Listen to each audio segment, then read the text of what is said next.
Bonsoir à tous et à tous. Heureux de vous retrouver pour un nouveau numéro de l'émission Regard. On va continuer cette séquence politique entamée au début de l'année 2025 pour parler de la situation politique en Algérie et un peu partout, aussi dans le monde, parce qu'il y a aussi des événements qui se passent et qui ne peuvent pas ne pas être commentés par des politiques algériens. Et pour cette semaine, j'ai l'immense plaisir de recevoir une autre figure de la classe politique algérienne, Belkacem Sahli, secrétaire général de l'ANR, ancien candidat à la candidature à l'élection présidentielle de 2024. Bonsoir, M. Sahli. Bonsoir Sahli, merci pour l'invitation. Plaisir de vous recevoir encore une fois. Donc on va parler de la situation politique en Algérie, notamment des lois qui sont en discussion, du dialogue politique lancé par le chef de l'État, de votre expérience récente lors d'élections présidentielles.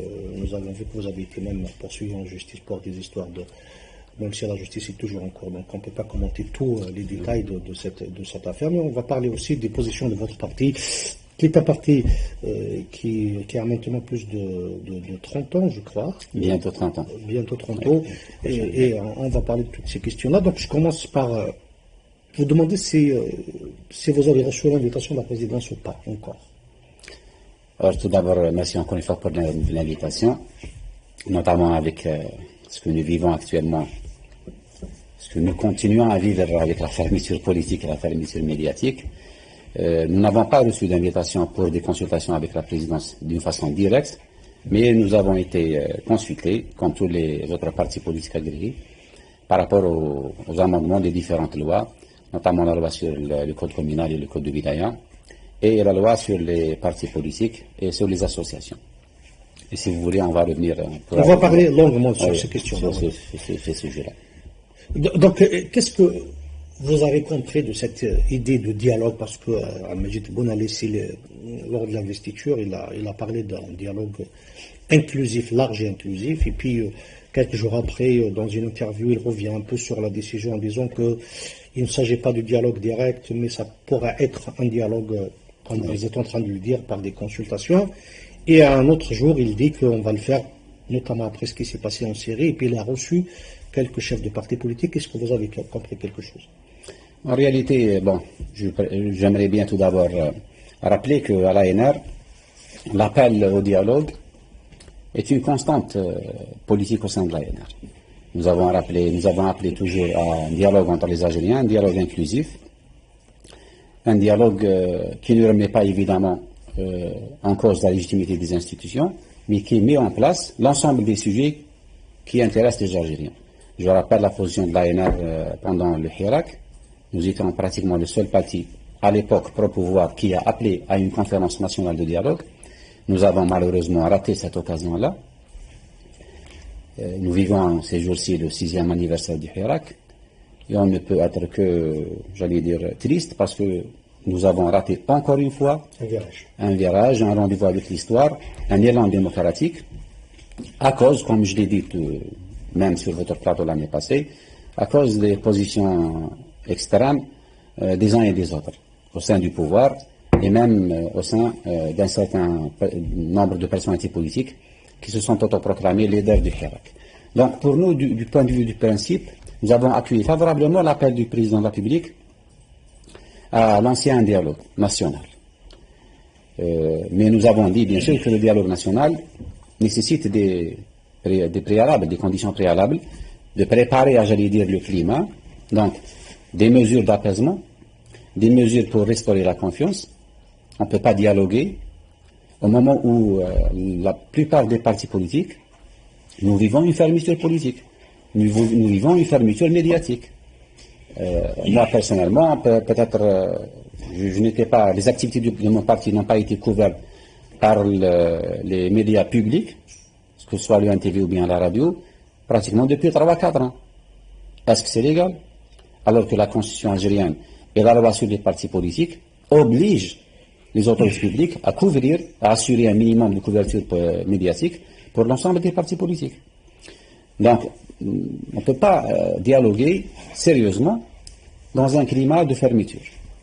Donc, il faut des mesures d'apaisement, il faut des mesures pour restaurer la confiance, une ouverture médiatique, une ouverture politique, et il faut définir les priorités des réformes. C'est-à-dire, il ne faut pas réformer d'une façon, j'allais dire, séparée, la loi sur les partis politiques. Après un mois, 2 mois, on revient pour discuter d'une autre loi. Il faut s'asseoir autour d'une table, avec tous les partenaires politiques, socio-économiques. L'organisation d'une conférence de dialogue. Absolument, absolument. Une conférence nationale de dialogue, une conférence inclusive, je pense qu'elle est plus que nécessaire avec tout ce que l'Algérie vit comme défi interne, comme défi externe, comme menace que nous, bien sûr, on ne nie pas. Donc, il faut s'asseoir autour d'une table entre Algériens, dans le cadre d'un dialogue inclusif, et pour discuter de l'ensemble des réformes, que ce soit sur le volet politique, sur le volet économique, sur le volet social, et même sur le volet de la diplomatie, de la politique étrangère du pays. Maintenant, la volonté affichée par le président de la République d'aller vers un dialogue, c'est quelque chose de bien, mais quand on lit les projets d'amendement, notamment de la loi sur les partis politiques, c'est tout à fait le contraire. Justement, on arrive à ces lois où tous les partis, y compris ceux qui soutiennent les autorités, disent que c'est une démarche qui vise à effacer ou à faire table rase carrément sur la scène politique, à tuer les partis politiques. Quel est votre sentiment en lisant cette loi? Moi, j'ai lu dans le dernier communiqué de la 3e session du Conseil national du parti que nous avons tenu depuis une dizaine de jours, le 14 et le 15 février, en cours, nous avons qualifié cet projet de loi, cet amendement, d'une volonté de mise à mort politique des partis. Parce que déjà, il y a une fermeture politique, déjà les moyens, nous n'avons pas, à l'ANR par exemple, nous n'avons pas reçu les dons de l'État, le financement public, voilà, au titre des députés de l'APN depuis 2019. Donc comment voulez-vous qu'un parti puisse travailler, puisse former des cadres, puisse exprimer des idées, puisse soutenir ou s'opposer à une politique publique avec le peu de moyens que nous avons? Donc globalement, ce que nous avons retenu des amendements de la loi sur les partis politiques, c'est une volonté de mettre les partis, de marginaliser encore plus les partis politiques et de probablement gérer le pays. Nous avons qualifié ça comme une régression sur les acquis démocratiques. Parce que vous dites, vous m'imposez par exemple que vous limitez les mandats au niveau de la présidence du parti, au niveau des instances qui dirigent le parti. Y compris les instances délibérantes, c'est-à-dire si seulement c'était une limitation des mandats pour le chef du parti, pour le numéro 1, ça aurait été peut-être acceptable. Même si à l'ANR, on était tout le temps contre la limitation des mandats, y compris pour le président de la République, y compris pendant la Constitution de 2016. On était déjà contre ça avec l'ancien régime. Parce que pour nous, ce n'est pas un alibi, ce n'est pas une garantie pour la pratique démocratique. Il faut assurer des élections transparentes et libres et laisser le choix aux Algériens ou bien aux militants au sein du parti. Maintenant, vous venez avec cette loi-là, cet amendement de la loi sur les partis politiques, vous imposez aux partis de limiter les mandats, y compris même pour les membres du Bureau national ou bien les membres du Conseil national. C'est-à-dire, dans l'espace de 10 ans, il faut que je vous cherche d'autres cadres, d'autres militants. Et bien, les militants, et bien, les cadres d'un parti politique, ça ne tombe pas du ciel, ça se forme. Et ça nécessite des années et des années de formation, dans des conditions normales. Je ne parle pas des conditions dans lesquelles on travaille, de fermeture. Et donc, c'est très clair qu'il y a une volonté de mise à mort politique de l'activité. Alors, les autorités politiques, il n'y a pas de déclaration sur ça, mais lorsque des partis politiques ou des personnels qui se sont approchés des responsables, ils leur disent que ce n'était pas un texte préparé par des politiques, mais par des administratifs, donc qui ne savent pas ce que c'est. Qu'est-ce que vous pensez que vos remarques seront prises en compte? Je l'espère, du moins. Nous avons eu déjà l'expérience des consultations de 2021, avant l'organisation des élections législatives anticipées. On a été consulté par rapport à la loi sur le régime électoral, et malheureusement, pas seulement l'ANR. L'ensemble de la loi, elle n'a pas été modifiée par une virgule, mis à part le truc des signatures. On a fait table rase, on a annulé les résultats avant 2021 pour mettre à équité l'ensemble des partis avec la collecte de 25 000 signatures à l'époque. C'était une bonne chose, mais du point de vue du principe, du mode électoral, du quota des femmes, rien n'a été amendé. D'ailleurs, à l'ANR, l'idée dans le mémoire que nous avons transmis à la présidence de la République par rapport à la loi sur les partis et même par rapport à la loi sur le code communal de Wilaya, nous avons inscrit notre participation parce qu'on a voulu être constructif. Nous avons inscrit notre vision dans le cadre d'une vision réformiste globale. On ne peut pas réformer les lois avec un travail partiel et séparé. Il faut qu'on s'assoie autour d'une table pour fixer la vision réformiste. Par exemple, par rapport aux partis politiques. Il faut que les Algériens, citoyens, militants, cadres, autorités, partis, il faut qu'on arrive à définir la philosophie. Quel est le rôle des partis politiques? Est-ce qu'on a vraiment besoin de partis politiques en Algérie ou bien non? Si on n'a pas besoin de partis politiques, qu'ils nous disent, on va rester chez nous et on aura les agréments et on évite le casse-tête et les problèmes que nous vivons. Maintenant, si la société elle aspire à un pluralisme politique, et c'est tout à fait normal, donc il faut accorder la place qu'il faut aux partis politiques, avec les moyens, faciliter bien sûr les agréments, permettre aux militants et cadres de se réunir librement, leur accorder une couverture médiatique. C'est pas normal que actuellement il y a beaucoup de médias qui reçoivent des instructions de, je ne sais pas d'où d'ailleurs, couvrir ce parti-là et ne pas couvrir l'autre. Il y a des partis politiques, alors pour être précis, il y a des partis politiques, l'ANR, le RCD, je crois que le PT aussi, et d'autres partis politiques qui sont interdits de couverture et d'autres qui sont permis. Mais il y a pire que ça, il y a des moments où tous les partis politiques ne sont pas couverts, y compris ceux du pouvoir. Est-ce que cela n'est pas un signal qui dit que justement les autorités n'ont apparemment pas besoin de partis politiques comme vous disiez tout à l'heure? Oui, bon, moi je ne veux pas vraiment tirer des conclusions finales. J'attends qu'il y aura une rencontre avec des représentants officiels du pouvoir, que ce soit M. le Président de la République ou bien ses conseillers, pour mettre à plat tous ces sujets-là. Est-ce que vous avez la volonté de respecter la Constitution, de respecter la volonté populaire, de mettre en place une véritable démocratie avec des partis pro-pouvoir et des partis de l'opposition et construire ensemble l'Algérie avec tout ce qui est, avec toute la diversité, toute la richesse, les points de vue différents, ou bien vous voulez autre chose? Et vous assumez votre responsabilité, c'est tout. Ce n'est pas facile d'attaquer toujours les autorités, de dire que c'est la faute du pouvoir. Qu'est-ce que font les partis politiques pour créer ce rapport de force qui va être en faveur de l'opposition?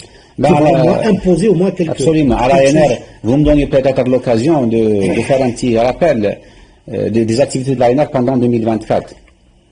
Et qui ont fait l'objet d'un bilan des activités morales et financières que nous avons adopté lors de la dernière session du Conseil national. Je vous rappelle que l'ANR était le premier parti, au mois de janvier 2024, à avoir lancé le débat autour des élections présidentielles. Alors qu'à l'époque, l'ensemble des partis, y compris les partis pro-pouvoir, ils attendaient un signal, ils attendaient EAS qui devait venir, je ne sais pas d'où. Donc nous avons fait notre travail. Nous avons initié un groupement de partis, une alliance de partis, donc l'alliance des partis pour la stabilité et les réformes, qui m'a présenté comme candidat aux élections présidentielles. Et nous avons appelé, j'allais dire, essayé de jouer notre rôle comme parti politique pendant les dernières élections, en disant qu'il y a des objectifs stratégiques à travers la participation des partis politiques, la réussite des élections pour permettre aux Algériens d'exprimer leur volonté populaire dans le cadre d'élections transparentes. Malheureusement, ce n'était pas le cas. De permettre de relancer un peu et de réhabiliter l'activité politique. Et le troisième objectif était de réhabiliter et de relancer le courant auquel l'ANR appartient, le courant républicain et moderniste. Donc nous avons fait notre devoir avec le peu de moyens, avec la fermeture. Malheureusement, je tiens à rappeler que même si nous avons réussi à collecter les signatures requises pendant les élections de 2024, les élections présidentielles, on a été exclus politiquement. Vous persistez à dire que vous avez oui, bien sûr, c'était une exclusion politique, purement politique. Combien de signatures avez-vous? Nous avons collecté officiellement 649 signatures d'élus. Ou d'élus locaux, dont 642 ont été validées par la Cour constitutionnelle. Il n'y a aucune signature qui a été rejetée, mise à part... La loi exige 600, c'est ça? 600, exactement, répartie sur 47 wilayas. on a été classé troisième par rapport au nombre de wilayas et on a été classé quatrième par rapport au nombre de signatures. Et le dossier a été rejeté en raison des signatures en double, même si ce n'était pas notre responsabilité. Et d'ailleurs, je tiens à rappeler un peu Alors, je précise aux téléspectateurs que ce sont des gens qui ont dit par la suite qu'ils voulaient signer en réalité par M. Tebboune, alors que Tebboune n'était même pas encore candidat. Absolument. Non, plus que ça, c'était des gens qui ont signé doublement. Ils étaient obligés. Ah, ils ont été obligés. Ils étaient obligés, ils étaient intimidés, ils étaient menacés par leur parti politique et par d'autres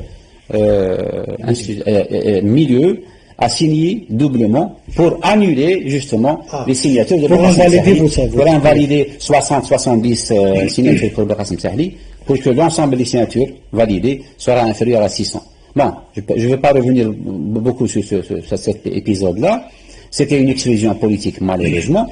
Et Monsieur le Président de la République, les dysfonctionnements et les mascarades de l'ANI, de l'Autorité nationale indépendante des élections, ils étaient dénoncés par l'ensemble des candidats, y compris par le candidat qui a réussi les élections, par le président élu, j'allais dire.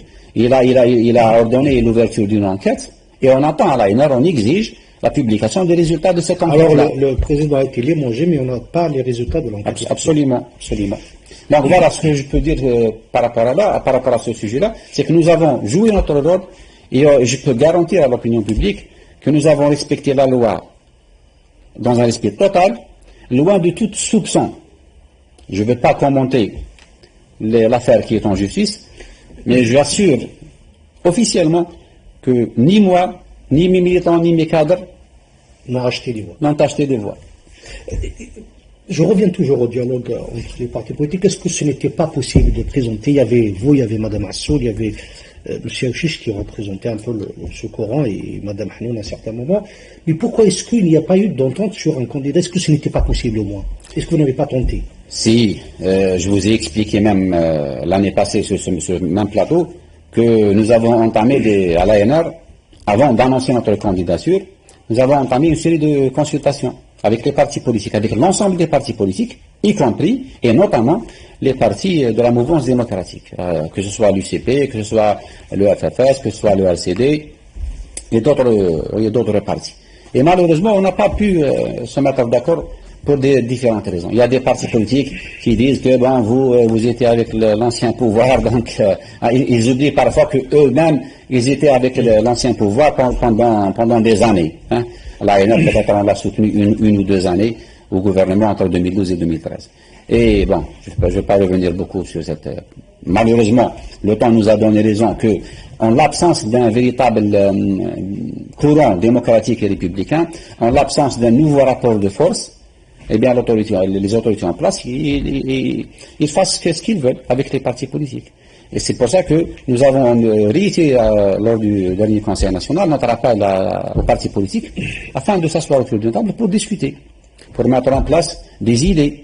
On n'est pas contre le pouvoir, mais on est contre cette fermeture politique et cette mise en mort qui a été programmée à travers les différentes lois. Alors, à entendre M. Sahli, M. Mazouz, M. Djilali et Mme Assoul, tout le monde appelle au dialogue, mais on a l'impression que c'est des appels, c'est des vœux trop. Pourquoi est-ce qu'on n'arrive pas à avoir une alliance des partis de l'opposition? Je n'arrive pas vraiment à comprendre un peu les positions des uns et des autres. Il y a peut-être les problèmes de leadership, il y a les problèmes d'ego. Nous avons vu par exemple que lors des dernières élections, il y avait 3-4 initiatives, 3-4 candidats du même courant démocratique. Moi personnellement, j'ai affiché pendant ma candidature, j'ai déclaré que je suis prêt à retirer ma candidature si un candidat consensuel du courant démocratique républicain peut émerger. Malheureusement, ce n'était pas le cas. Donc, voilà, l'occasion se représente pour nous à l'occasion de cette consultation menée par la présidence de la République pour présenter des propositions communes. À l'ANR, nous avons proposé beaucoup de choses. Nous avons proposé, par exemple, une nouvelle vision par rapport à la place que doivent accorder les autorités publiques aux partis politiques, en considérant que les partis doivent être considérés comme des institutions ou bien des mouvements à intérêt public. C'est quoi le rôle d'un parti politique? C'est de vous former, c'est de former les cadres capable de gérer la chose publique, de gérer les institutions. Et donc, je ne fais pas un travail de commerçant ou bien un travail lucratif. Je fais un travail d'intérêt général. Que ce soit dans l'opposition ou bien avec le pouvoir, l'intérêt c'est de former des cadres. Et on voit malheureusement que l'absence, le fait que nous avons fermé le champ politique, on voit qu'actuellement, par exemple au niveau des amendements, des changements du gouvernement, on voit qu'il n'y a pas d'élément politique, il n'y a pas de profil politique. Il n'y a que des anciens wali, des anciens bureaucrates. Il était secrétaire général. Voilà. C'est pas normal. On n'est pas contre, bien sûr, les technocrates, on n'est pas contre les bureaucrates, mais le gouvernement, il a un profil politique. Le gouvernement, c'est quelque chose de politique. Un ministre, ce n'est pas un administrateur, ce n'est pas un wali, c'est un homme politique qui doit avoir une vision et qui doit rendre des comptes au niveau, que ce soit du Parlement, ou bien au niveau de la souveraineté populaire. Donc, on voit que limiter ou bien fermer le champ politique ne sert absolument à rien. C'est inutile, cette vision de fermer les choses et d'avoir peur des partis politiques, ou bien d'avoir peur de l'expression citoyenne, ou bien d'avoir peur de l'émergence d'une véritable société civile. Ça ne mène nullement pas, nulle part, absolument. D'ailleurs, peut-être que je l'ai exprimé dans mon discours de candidature, j'ai dit que cette fermeture-là, politique et médiatique, elle pourra engendrer même des problèmes sécuritaires. Un citoyen algérien qui habite à l'extrême est ou bien à l'extrême sud, qui ne trouve pas des cadres politiques pour entendre ses préoccupations et pour relever ses préoccupations et les amener et les exprimer au niveau des autorités publiques, il va chercher l'information où? Il va s'orienter vers l'extérieur, vers l'étranger, vers les médias, vers les youtubeurs, vers les réseaux sociaux, qui lui donnent une information juste avec 99% d'informations fausses. Il sera malheureusement manipulé. Et on devient, au lieu de régler le problème politique, on va gérer des problèmes sécuritaires. Et on va alourdir encore la tâche de nos institutions sécuritaires. Donc nous avons proposé aussi qu'il y ait une banque de la démocratie, un fonds pour financer le pluralisme, comme ça se passe un peu partout dans les pays démocratiques. Si vous voulez que les partis politiques ne versent pas dans les pratiques malsaines de l'utilisation de l'argent sale, de vendre les listes, il faut financer, il faut nous aider. Moi, si j'ai un congrès de parti, si j'ai une campagne électorale, je m'adresse à cette banque de démocratie pour prendre un prêt à taux zéro, et puis après, une fois que j'ai des élus, j'ai des députés, je peux rembourser. On peut régler. On a proposé aussi qu'il y ait un mécanisme permanent de consultation entre les partis politiques et les autorités publiques. Un mécanisme permanent de consultation et de concertation. On ne se concerte pas une fois dans le mandat, une fois sur 5 ans. Et que cette concertation soit élargie, que ce soit au niveau national, c'est-à-dire entre les chefs de parti et les autorités, ministères, présidences, institutions militaires, institutions diplomatiques, et même au niveau local. Nous avons des walis, nous avons des directeurs d'exécutifs. Pourquoi ils ne réunissent pas les représentants des partis au niveau local, chaque trimestre, chaque 6 mois, pour échanger, pour que... Nous avons proposé aussi le financement des partis politiques en fonction de leur nombre de voix et non pas uniquement de leur nombre de sièges. Je rappelle qu'il y a un grand problème au niveau de la loi électorale, c'est ce qu'on appelle les voix gaspillées, les voix éparpillées. À l'ANR en 2021, les dernières élections législatives, on a eu 120 000 voix, malheureusement avec 0 siège, et donc 0 dinar de financement, et d'autres partis avec 130 000, 140 000 voix, donc une petite marge, ils ont eu 40 députés. 40 députés, c'est 2-3 milliards par an de financement. Et donc il y a un déséquilibre qu'il faut le régler. En France, en Grande-Bretagne, le financement des partis politiques se fait en prorata de nombre de voix. Donc, chaque voix, je prends 1 dinar, je prends 10 dinars, ça dépend du pouvoir d'achat, ça dépend de l'inflation. Nous avons proposé aussi d'annuler, j'allais dire, la différence anticonstitutionnelle qui a été imposée dans la dernière loi électorale de 2021 entre les jeunes candidats au niveau des partis et les candidats libres. Les candidats libres, on leur donne 30 millions de centimes pour financer leur campagne, alors que les candidats jeunes structurés dans des partis politiques, on ne leur donne rien. J'ai une question que j'ai posée à beaucoup de partis politiques. Est-ce que vous arrivez à activer facilement sur le terrain en dehors de vos sièges Très difficilement, très difficilement, parce qu'on n'a pas de moyens, il n'y a pas de siège. Par exemple, l'expérience que j'ai fait moi-même pendant la collecte des signatures, pendant 35 jours sur les 40 jours, j'ai pratiquement sillonné le pays, j'ai visité 35 wilayas, chaque jour dans une wilaya, avec 15 000 kilomètres. Nous passions nos nuits dans les maisons des militants. Des fois, parfois on mange des sandwichs, parfois on ne mange pas, parce qu'on n'a pas d'argent. Et malgré ça, avec la sincérité, avec la crédibilité de nos discours, on a pu convaincre. Surtout des autorisations. Est-ce que vous obtenez des autorisations ou il y a des salles qui vous sont interdites, par exemple? Pour être honnête, à l'ANR, nous n'avons jamais eu d'interdiction par rapport aux autorisations avec les autorités locales. Pour être honnête. Donc là où vous demandez, absolument. Même des rassemblements publics. Oui, absolument.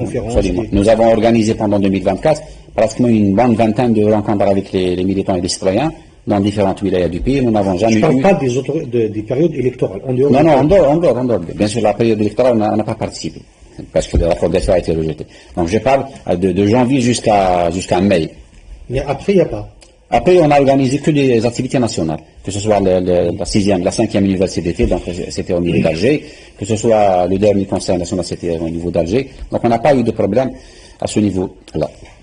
Merci beaucoup, Belkacem Zahali. On va revenir dans la deuxième partie pour parler du code communal et de wilaya, de votre vision et comment vous voyez cela. On va parler aussi des questions économiques et d'autres sujets d'actualité, notamment les grèves au sein de l'éducation et de la santé. Et si on aura un peu de temps à la fin sur des questions internationales, ne partez pas loin, on va revenir dans un petit moment.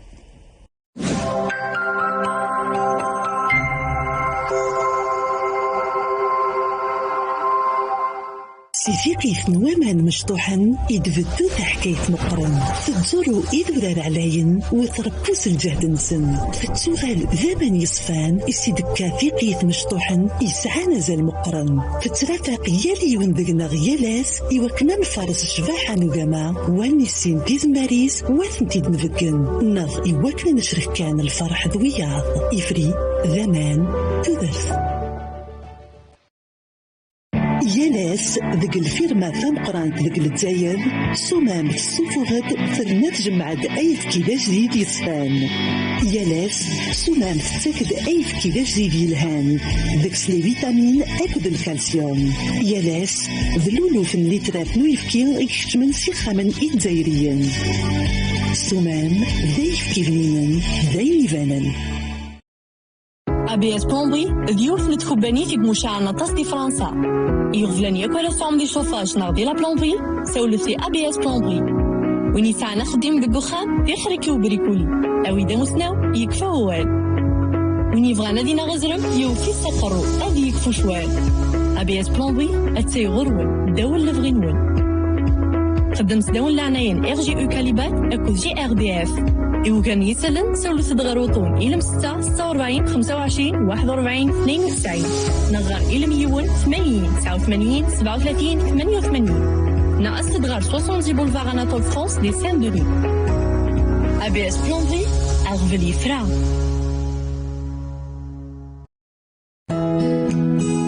الساعة فرحة غطس جيدة غداس يرنا تسعدي غسان غورنا حالة غتفاغ سك غرباس يوكل العونة غيما أسيد نسوجد كرا تحمل جيدا نصيداني ديال تيكرت ما يسمد يما غسبوي حكوي دغف مزيس دبوخام وخوالي جيدا مالاسا كان سوق الفلون ورا تنايي تايلي غستيف مرة ديال ضفسي الفلون ورا يصف البنا ذكو خامور يخطو يرا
فرحة غلكم.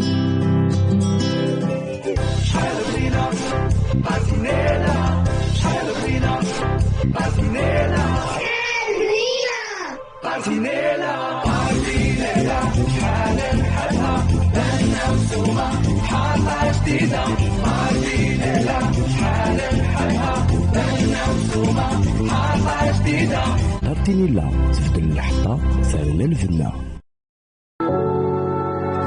يالي وندقنا يتحويج وايض نتحويج المعاونة نتحويج شويط وسيرن مايلي الحسان يتسوغال ذوراو ماني لي زينارد إغليفن تمغد غورناغ ثوكذي يتيلي الحسان تفرارا ذوك سغناف نيمغراس المحمودي نزراغاس علماء أقصر النار يفوق غفتيغس نوغرالان إهوني النار نتمدن في فرارد ذوك ثمورث ما تشاون نزميرا ذاك نكساغيليف مبلا الحسان نيمجاين ذي موزار أك ذونياو نسجير إيدي دوكلن أك يالاس داخل الصوار إسنديزين ذايا كان ذوك سغناف إمغراس المحمودي خدمن أكويني ولمن يواكن الداوين أتصفرحن أكسنا غيليف ياليون أرنو ذاكن أسغناف نيمغراس المحمودي أثان داكي تمحسيس ويسل إياكي وين ذاكنا على بال ما تزرم بلي الفارينة الخبز يكمل المقام يتساوي وين أين يتحقن اللي في البيت ثورة نزرى الفايدة اللي في البيت الزمرتنا يستبعد لنا الطنبول يسلحي ثابور يتكس لانيمي يتسالي بلاصيت فولي يتلاوين إلا نستافيس الفارينة بورمي كمل داكس 85 المقام ساعة الطاس اللي في ضغط لي فيتامين بي يرنو لي بروتين ديغونت لي مينيرو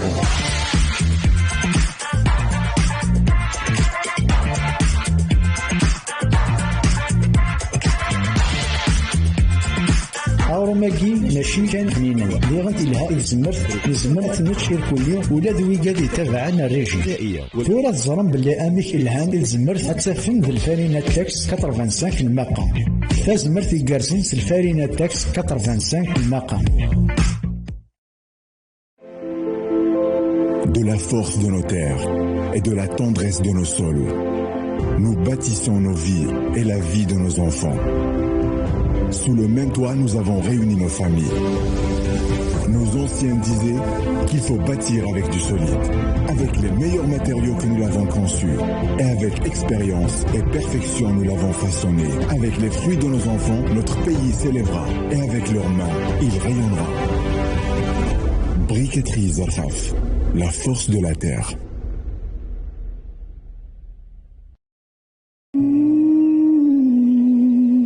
So this is love. So this is love. This is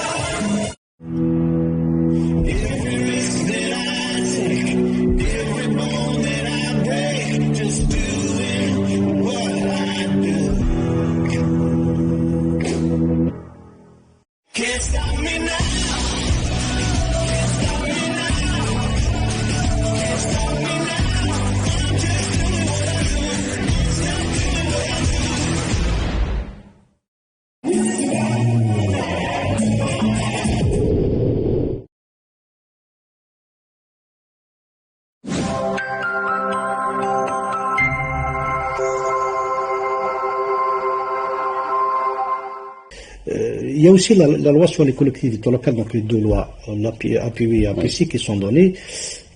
Quelles sont les remarques que vous avez faites globalement, parce qu'on peut parler dans le détail? Absolument. Si vous permettez, cher Ali, je vais juste ajouter deux, trois propositions par rapport à la loi sur les partis politiques rapidement. Nous avons proposé par exemple l'installation d'une haute autorité des partis politiques. Depuis le pluralisme, depuis 1989, l'agrément des partis politiques était le sort du ministère de l'Intérieur. L'agrément et le contrôle et la dissolution et tout ce qui s'ensuit. Et ça, c'est pas vraiment démocratique. Ça a engendré beaucoup de dépassements, j'allais dire, et d'abus.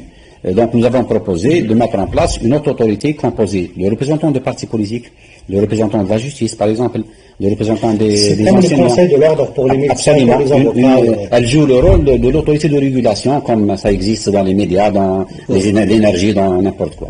Et elle peut comprendre des éléments de l'administration. C'est pas un problème.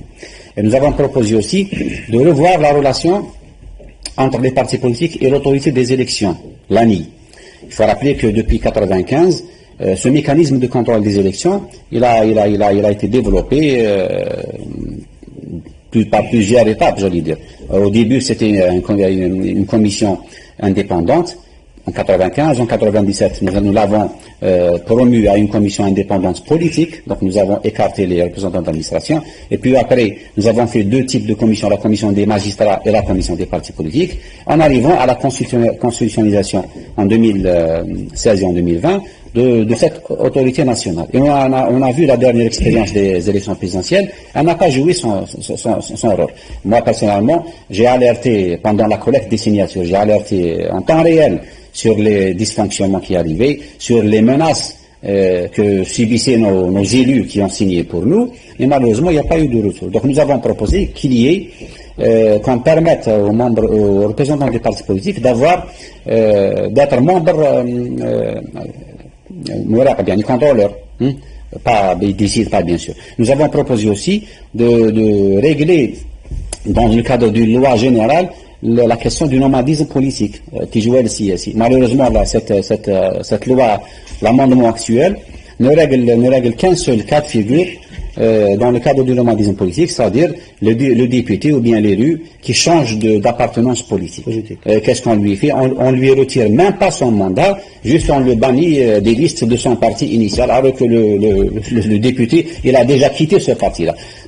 Nous avons proposé plus de 17 cas qui méritent réellement la déchéance du mandat et redonner le mandat électoral aux partis politiques dans le cas avec lequel l'élu a obtenu cette... Nous avons aussi proposé le retour du quota pour les femmes. Il faut rappeler qu'en 2021, il y a eu une régression. Ça ne se fait pas au détriment je ne dirais pas de la qualité, mais du mérite, je veux dire. Par rapport au quota des femmes, vous voulez dire? Non, pas du tout. Nous avons déjà eu ce débat en 2012 et en 2016 et même en 2021. La femme, globalement, il y a des femmes formées politiquement, il y a des femmes qui ne sont pas formées, la même chose pour les hommes. Alors, vous voulez dire que si on donne un quota, ça va permettre aux femmes de s'engager. Absolument. On règle le problème de fond qui est la différence des chances d'accès aux instances élues. Mais certains partis politiques disent par exemple dans certaines régions très conservatrices. Oui, pas de problème, on peut prendre ces cas particuliers-là, mais au moins au niveau de l'APM, dans chaque wilaya, même les wilayas conservatrices et du sud, il n'y a pas des femmes, il n'y a pas des enseignantes, il n'y a pas des médecins, il n'y a pas des... Oui, il y en a. Donc, malheureusement, la dernière loi de 2021, elle a réduit le quota des femmes à 0. On a accordé 50% en termes de candidature, mais pas un quota en termes de sièges. Et avant, on était à 25-26% pour les femmes, au niveau de l'APM par exemple. Actuellement, il y a à peine 4 à 5%. Donc, c'est une régression idéologique. Et je mesure bien mes mots. Ce n'était pas un choix lié aux considérations conservatrices, aux considérations culturelles ou bien culturelles. C'était quelque chose de bien programmé par le courant conservateur et islamiste. Et là, c'est notre rôle en tant que courant démocratique pour créer un nouveau rapport de force pour que le prochain amendement de cette loi prend en considération le quota des femmes. Nous avons aussi insisté sur le fait de permettre la formation des militants et des cadres. Le rôle d'un parti politique, c'est de former ces cadres-là. Donc il faut qu'on impose un volet lié à la formation continue, avec bien sûr les moyens. Je crois que la proposition de loi comprend un volet de commission de formation. Sans accorder les moyens aux partis politiques. C'est ça le problème. Si vous m'imposez à former mes militants, c'est bien, mais il faut aussi qu'il y ait les moyens pas financiers. Les moyens... Passons au code des communautés du Wilaya. Quelles sont les grandes lignes que vous défendez dans vos propositions? Absolument. Du point de vue de la philosophie, l'ANR ne verse jamais dans, j'allais dire, l'extrémisme en disant que tout est mauvais, ou bien qu'il faut accorder tous les prérogatives aux élus, et contrairement aux administrateurs ou bien aux gens nommés. Parce qu'il y a des partis politiques qui couvrent l'échec de leur élu en disant qu'ils n'ont pas de prérogatives et en disant qu'ils ont eu des restrictions par rapport au wali, par rapport au chef de daïra. L'ANF, depuis longtemps, on appelle à un équilibre dans les prérogatives, que ce soit les prérogatives des élus, parce qu'ils représentent la souveraineté populaire, et les prérogatives des administrateurs, des gens nommés, des commis de l'État, soit wali, directeur, chef de daïra, parce qu'ils représentent aussi la souveraineté nationale. Un wali, même s'il n'est pas élu, il a été désigné par quelqu'un qui a la légitimité, par un ministre qui a eu la légitimité de la PN, ou bien par un président. De souveraineté, la sécurité. Absolument, absolument. Mais la gestion quotidienne, pourquoi est-ce qu'il prime sur les élus? Justement, c'est pour ça que nous avons demandé qu'il y ait un équilibre. Par exemple, qu'est-ce que nous avons proposé? Plus de prérogatives pour les élus, plus de protection, un statut particulier sur le plan juridique du PAPC et du PAPUI. Par exemple, on voit mal comment un PAPC, un maire, on n'exige pas, par exemple, des conditions de candidature. C'est pas normal. Nous avons proposé, par exemple, que celui qui prétend pour être maire, au moins qu'il ait un diplôme universitaire ou bien une expérience professionnelle dans le domaine de la gestion, une expérience avérée. On ne peut pas donner l'APC à quelqu'un, même s'il a une légitimité populaire, juste parce qu'il a été élu, alors qu'il n'a aucune expérience. Et ça, les gens qui refusent ça disent aussi qu'une élection, même président de la République, ça ne concerne plus les citoyens, quel que soit leur niveau. Oui. Donc c'est une exclusion aussi d'une partie de... Non, parce qu'il y a des gens du qui ont de belles idées qui n'ont pas fait d'études, par exemple. Il peut participer dans l'Assemblée. Je dis les conditions... Non, qui sont des leaders carrément naturels, mais qui sont... Il peut être vice-président, il peut être président de commission. Mais par exemple, être député au niveau de la PN ou bien au niveau du Sénat ou bien être membre du Conseil constitutionnel, ça exige des conditions. C'est tout à fait logique, c'est pas une ségrégation. C'est pas de l'exclusion. Quand on dit qu'un président de la République, actuellement, il faut qu'il soit universitaire, par exemple. Il faut qu'il y ait 40 ans. Il faut qu'il y ait, je ne sais pas, donc il y a des conditions qui sont tout à fait logiques. Si on veut vraiment élever le niveau et le rendement des assemblées locales. Nous avons proposé aussi qu'il y ait un rôle qu'on institutionnalise dans cette loi, le code électoral et le code commune, et le code de wilaya, qu'on institutionnalise le rôle de l'opposition. À l'instar de ce que nous avons fait dans la Constitution. Nous avons institutionnalisé ou bien constitutionnalisé le rôle de l'opposition parlementaire. Donc il faut aussi que le rôle de l'opposition au niveau de l'Assemblée, APC, APUI, soit garanti. Parce qu'on voit que beaucoup de cas de blocage des institutions, il est dû à quoi? Il est dû à la marginalisation de l'autre groupe, c'est-à-dire des groupes de l'opposition. Donc nous avons proposé ça. Nous avons proposé l'amélioration du régime indemnitaire des élus. Moi, quand j'ai visité l'ensemble des communes, des wilayas, pendant la collecte des signatures, j'ai visité pratiquement 400 à 500 communes, j'ai rencontré pratiquement plus de 1000 élus, notamment les jeunes élus qui, la loi électorale... Les conditions actuelles ne sont pas incitatives pour... Absolument. Qu'est-ce qu'ils m'ont dit, ces élus-là, notamment les jeunes universitaires? Ils m'ont dit, M. Zahli, la prochaine fois, on ne va pas se présenter. Parce que nous n'avons pas de prérogatives, nous n'avons pas un bon salaire, un bon régime indemnitaire, nous n'avons pas de protection, y compris personnelle, et nous n'avons pas de formation. Nos partis, ou bien les listes indépendants, ou bien l'administration, elle ne nous a pas accompagnés avec une formation. Et donc, si on veut réellement redonner la confiance entre le citoyen et entre la gestion des jeunes, et ça c'est bien, parce qu'on donne place aux jeunes au niveau des instances élues, il faut qu'on règle toutes ces questions-là. Il y a aussi le rôle du chef de daïra, ça m'a toujours impressionné, oui, cette histoire du chef de daïra, absolument, qui a des prérogatives très, très importantes, y compris sur les élus, mais qui ne figure sur aucun niveau. Absolument. Non seulement pour le chef de daïra, mais même pour le wali. Nous avons proposé de clarifier cette relation. On n'est pas contre qu'il reste le chef de daïra ou bien le wali. Le PAPC, il ne peut pas faire tout ce qu'il veut. Même si vous êtes élu, le président de la République, même s'il a la légitimité populaire, il ne peut pas faire tout ce qu'il veut. Oui, il doit faire ce qui lui permet la Constitution. La même chose pour un député, la même chose pour un élu local. Donc, il faut cadrer ces prérogatives-là avec un contrôle. Le rôle des chefs de daïra ou bien de wali, il doit rester comme un contrôle a posteriori. Contrôle des actions, notamment de gestion des finances. Le wali, mais le chef de daïra, je n'ai pas compris c'est quoi le rôle du chef de daïra. Peut-être ça joue le rôle, ça joue le rôle d'intermédiaire Peut-être qu'il y aura des wali délégués à la place des chefs de daïra. Franchement, c'est pas ça le vrai problème des élus locaux. C'est un problème parce que quand bien sûr. vous refusez au maire, par exemple, de distribuer des logements, Oui. on va donner un chef de daïra qui n'a aucun statut. Absolument. Qui est représentant de l'administration uniquement. Exact. C'est pas normal ça. C'est pour ça que nous avons, parmi les propositions de l'ANR, d'accorder une place plus importante aux élus, et notamment le PAPC, dans la commission de distribution de logements. Parmi les problèmes que nous avons soulevés dans notre visite aux APC, c'était ça. C'était le fait que... Le projet de loi, si je me souviens bien, il dit carrément que c'est l'APC qui distribue le logement. Non, pas du tout. Uniquement, le PAPI, on lui a accordé une nouvelle prérogative. Il va être le président de la commission de recours au niveau de Wilaya.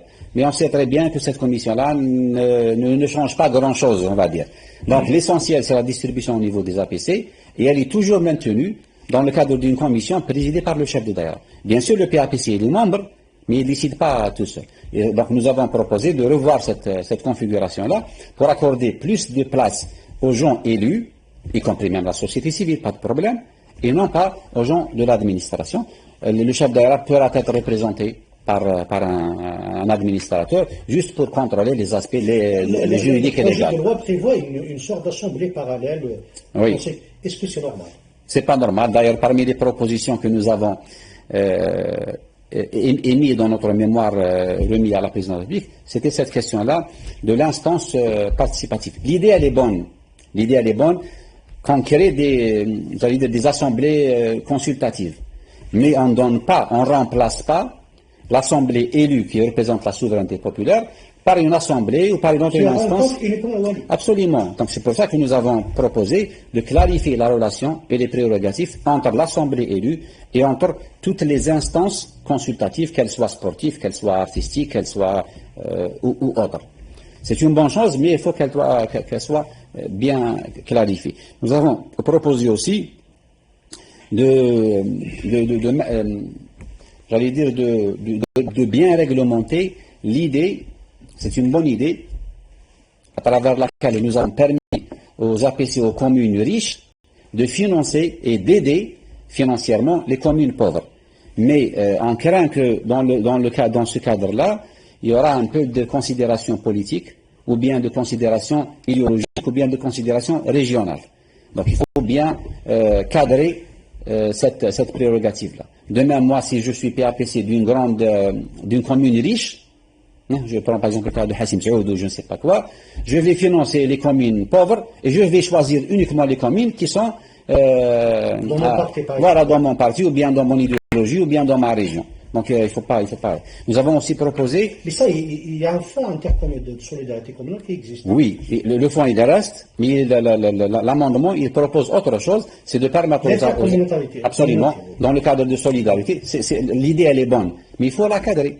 C'est comme si par exemple l'idée de l'élection du PAPC. Avant, l'élection du PAPC, elle pouvait engendrer des blocages.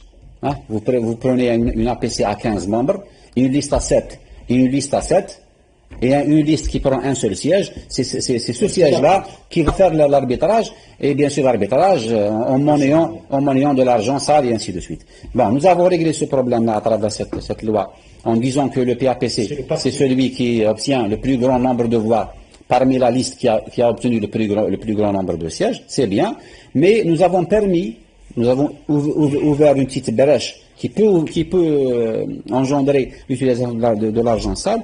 Nous avons permis à ce PAPC-là de se désister.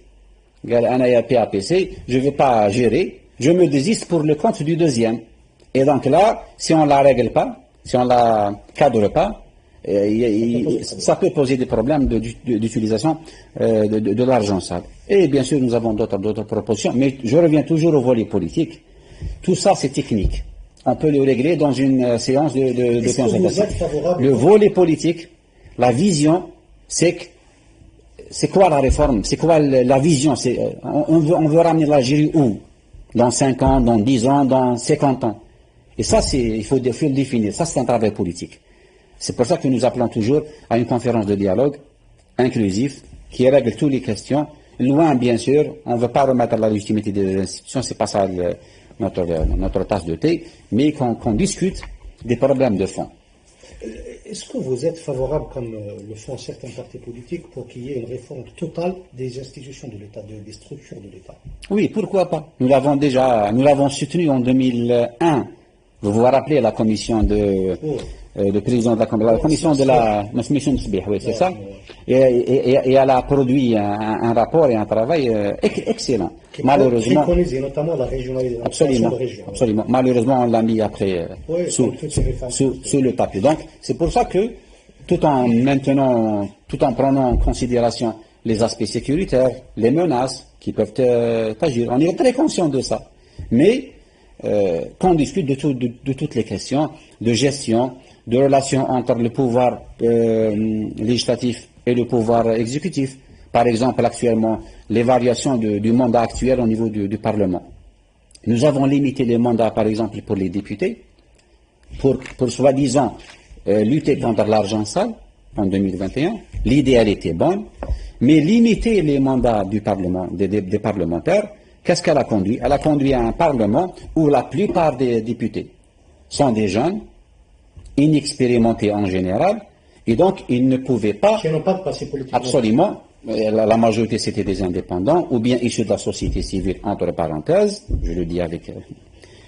et donc, malheureusement, nous avons élu des députés qui n'ont pas l'expérience et la compétence voulue pour contrôler, pour jouer leur rôle en tant que Parlement. C'est quoi? C'est la légifération et c'est le contrôle de l'action du gouvernement. Et donc, il faut revoir toutes ces modifications-là. Absolument, absolument. Dans le cadre, je reviens toujours, dans le cadre d'un travail de fond. On doit se poser les questions de fond, les questions auxquelles aspirent les Algériens, les libertés, les droits, l'indépendance de la justice, l'indépendance de la presse. Malheureusement, j'ouvre cette parenthèse, on voit qu'il y a une décadence incroyable par rapport à la liberté de la presse et par rapport au niveau. Je ne vais pas citer des journaux, je ne vais pas citer des chaînes. Tout le monde s'inquiète par rapport à ça. Par rapport au rôle des institutions, notamment les institutions militaires, dans la prise de décision. Il faut débattre de tout ça entre Algériens. Il ne faut pas avoir de peur de la discussion et de débat, tout en restant bien sûr zen et responsable et prenant en considération toutes les menaces, tous les défis internes et externes. Le pays connaît justement, ça fait écho aux lois actuelles. Beaucoup de partis politiques prennent l'exemple des lois sur les libertés syndicales pour dire que finalement les autorités n'écoutent pas, parce que lorsque ces lois ont été émises, il y a eu beaucoup de critiques, beaucoup de remarques qui ont été faites, soit par les syndicats, soit par les partis politiques, mais qui n'ont pas été prises en compte, rendant quasiment impossible l'exercice syndical aujourd'hui. Absolument, c'est une crainte sérieuse et à laquelle l'ANR nous avons déjà dénoncé en temps voulu quand ces lois ont été promulguées.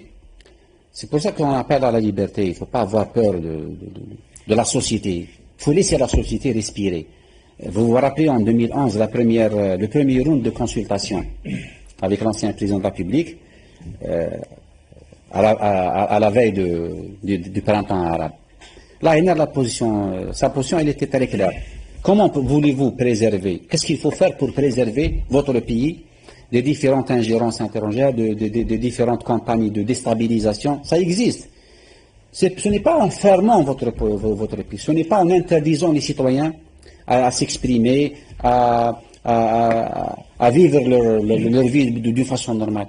C'est tout à fait le contraire. Il faut impliquer le citoyen dans le processus de prise de décision. Il faut élargir le cercle de prise de décision. C'est ça le plus important. Quand le citoyen se sent concerné et impliqué dans ce processus de prise de décision, il sera le premier soldat et le premier protecteur de la nation. Donc c'est ça la vision que nous essayons depuis des années à essayer d'expliquer à nos dirigeants. Il ne faut pas avoir peur de vos citoyens, ou bien avoir peur d'un syndicat, ou bien d'un parti politique. Il faut qu'il y ait des lois, bien sûr, on ne vit pas dans l'anarchie, et permettre aux Algériens de s'exprimer au niveau du parti, au niveau de la société civile, de s'exprimer au niveau de la presse, de s'exprimer au niveau du travail artistique, et ainsi de suite. Dans la même veille, il y a quelques jours, le Conseil des ministres a adopté, je crois que c'était vers la fin de l'année, des statuts particuliers des enseignants et des travailleurs, enfin des travailleurs de l'éducation et des travailleurs de la santé. mais quelques semaines après, on les remet en cause, on est en train de discuter pour les remettre en cause. Absolument. Est-ce que ce n'est pas le résultat de ces pratiques de justement vous avez tout à fait, vous avez bien répondu. Et nous avons publié un communiqué de presse à cette occasion-là en disant qu'il faut instaurer un dialogue a priori avec les partenaires socio-économiques, notamment dans des secteurs sensibles, le secteur de l'éducation, le secteur de la santé et d'autres, le secteur de l'enseignement supérieur, c'est des secteurs sensibles. Vous avez des millions d'Algériens qui sont concernés directement ou bien indirectement par ces secteurs-là. Donc, on aurait souhaité qu'il y ait un dialogue. Le statut, par exemple, des enseignants de l'éducation nationale, il a pris un retard de 3-4 ans. Et qu'est-ce qui a empêché de laisser 2-3 mois de plus pour discuter réellement de toutes les propos avec l'ensemble des syndicats et en finalité aboutir à un projet consensuel qui fera, j'allais dire, l'acceptation de la majorité, bien sûr. Et actuellement, on est en train de faire le travail inverse. On balance le statut. Il y a des choses positives, évidemment. Même dans le régime indemnitaire de l'éducation et de la santé, il y a un pas en plus. Mais toujours ici, il y a certaines catégories de l'éducation nationale qui ont été, j'allais dire, oubliées ou bien laissées à côté. Et c'est l'absence de et voilà, c'est ça, c'est la concertation. Anticiper la concertation avec les classes politiques, anticiper la concertation avec les partenaires sociaux et même avec les partenaires économiques.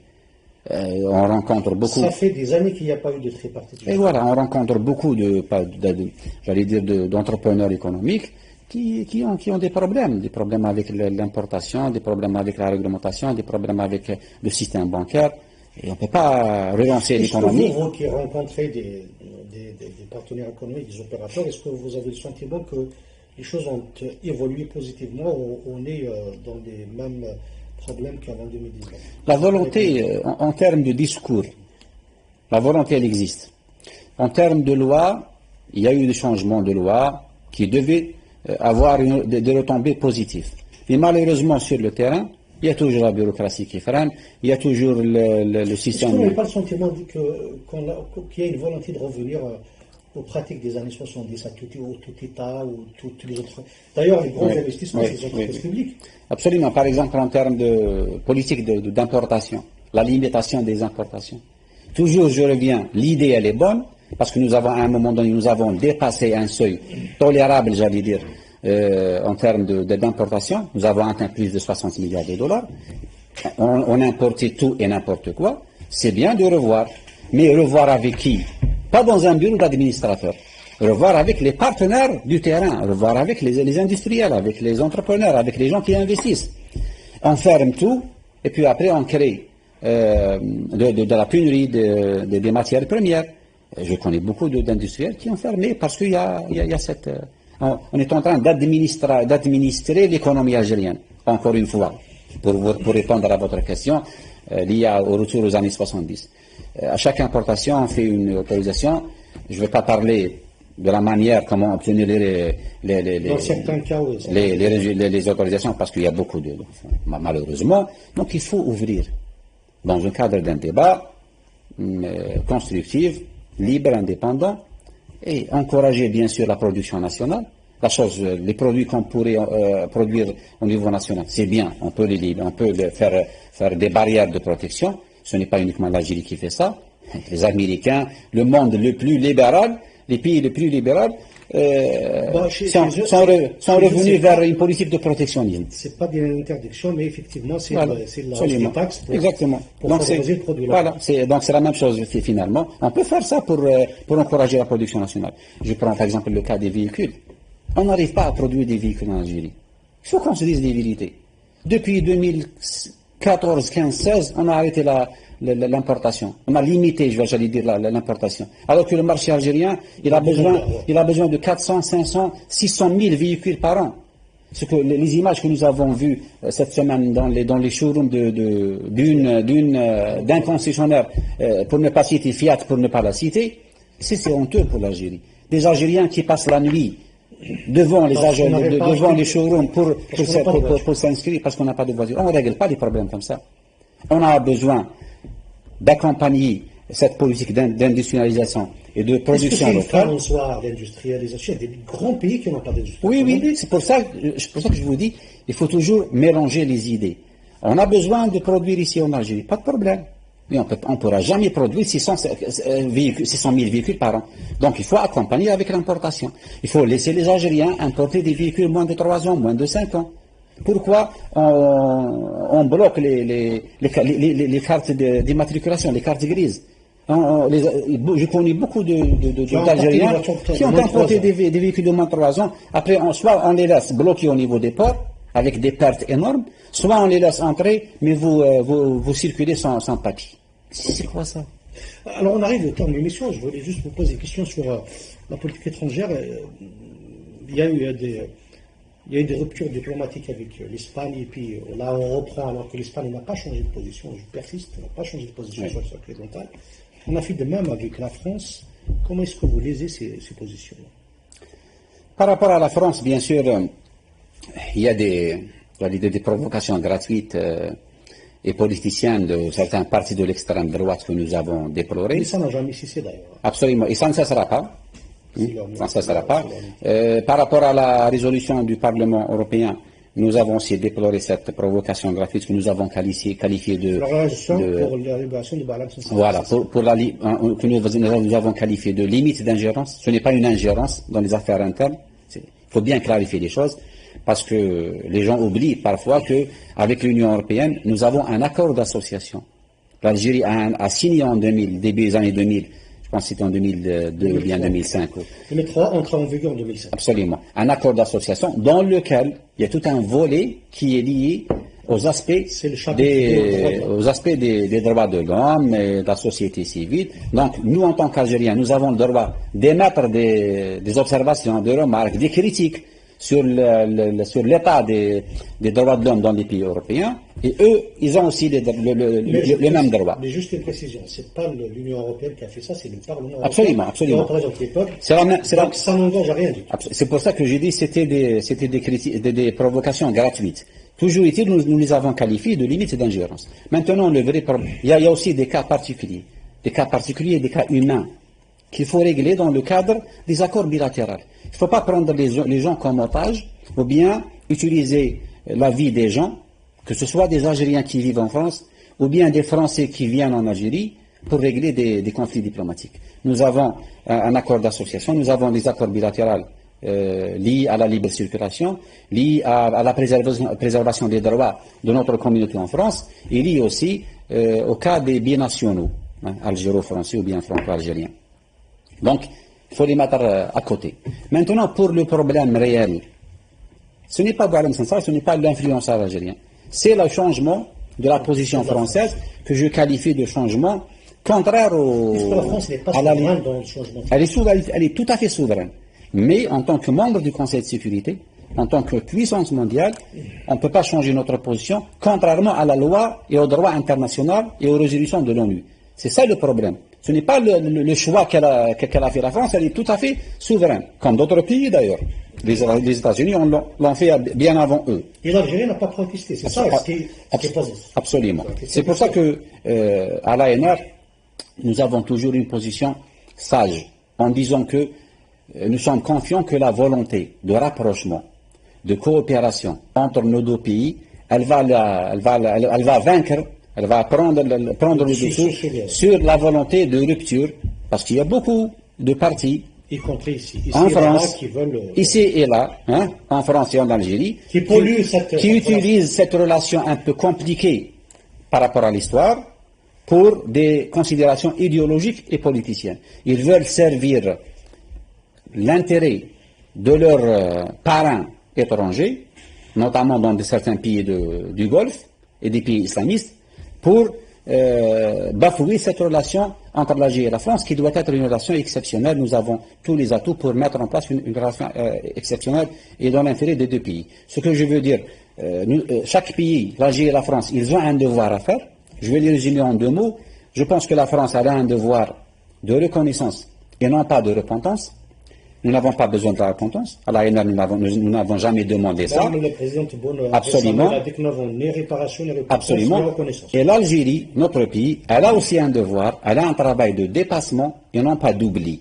Il faut qu'on dépasse en tant qu'Algérien cette histoire du colonial. À chaque fois, on regarde dans le rétroviseur pour voir qu'est-ce qui nous a été passé. Avec la France coloniale, nous l'avons vaincu avec le sang de nos martyrs, 5 juillet 62, point à la ligne.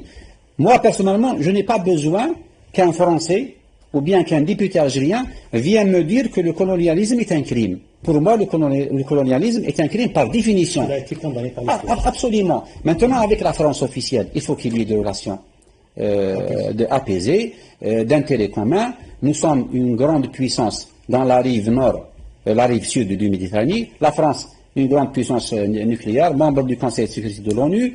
Et donc, on est tenu à avoir des relations apaisées pour stabiliser notre région. Avec la France sociétale, avec la France de l'élite, on peut dire n'importe quoi. Moi, je ne suis pas responsable officiel. Je peux discuter avec mes homologues français en leur disant que vous êtes criminels. Absolument. Donc, il faut travailler sur des 3 volets. Le volet de la mémoire, il faut maintenir les dossiers de la mémoire, les régler dans un cadre scientifique. Absolument historien.